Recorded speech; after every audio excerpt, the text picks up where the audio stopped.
Hello bachcho, let's read the question. So the question over here says, list at least 3 gaseous air pollutants that are emitted from automobiles and industries. Also give their harmful effects on health of human beings. तो question में they are saying कि हमें automobiles और industries से emit out होने वाले 3 gaseous air pollutants का नाम बताना है और साथ में इन गेशियस एयर पोल्यूटेंट्स का हार्मफुल इफेक्ट ह्यूमन हेल्थ पे क्या होता है. तो इस क्वेश्चन का की कंसेप्ट क्या होगा. इस क्वेश्चन का की कंसेप्ट होगा कि ये जो ऑटोमोबाइल्स है एंड इंडस्ट्रीज है, they work by burning of fossil fuels.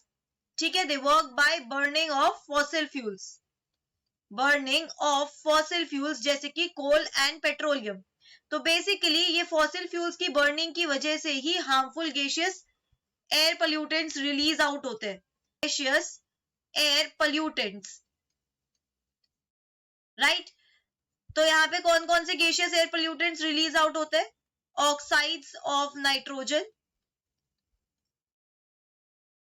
Oxides of sulphur, oxides of nitrogen, oxides of sulfur, and then suspended particulate matter, that is SPM.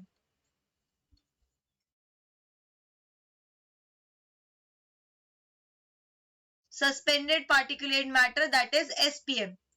अब ये जो तीनों गैसियस एयर पोल्यूटेंट्स है, इसका हार्मफुल इफेक्ट क्या होता है. इसका हार्मफुल इफेक्ट ये होता है कि ये तीनों का साइज बहुत छोटा होता है and because of their small size they easily find their way into lungs and our respiratory system. ठीक है, रेस्पिरेटरी सिस्टम में इजिली चले जाते हैं एंड अल्टीमेटली लंग्स में रीच कर जाते हैं. इसकी वजह से क्या होता है, रेस्पिरेटरी प्रॉब्लम्स. रेस्पिरेटरी प्रॉब्लम्स जैसे कि अस्थमा हो गया, ब्रोंकाइटिस हो गया, अस्थमा, ब्रोंकाइटिस एक्सेट्रा.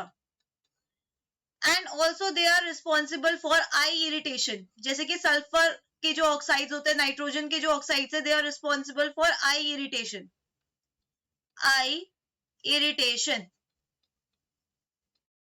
ओके, तो हमने यहाँ पे क्या देखा, 3 गैसियस एयर पोल्यूटेंट्स जो ऑटोमोबाइल्स और इंडस्ट्रीज से रिलीज आउट होते हैं. Oxides of sulphur, oxides of nitrogen, suspended particulate matter, and उनके harmful effects are respiratory problems and eye irritation. So that's it for the question. I hope you understood it well. Best of luck.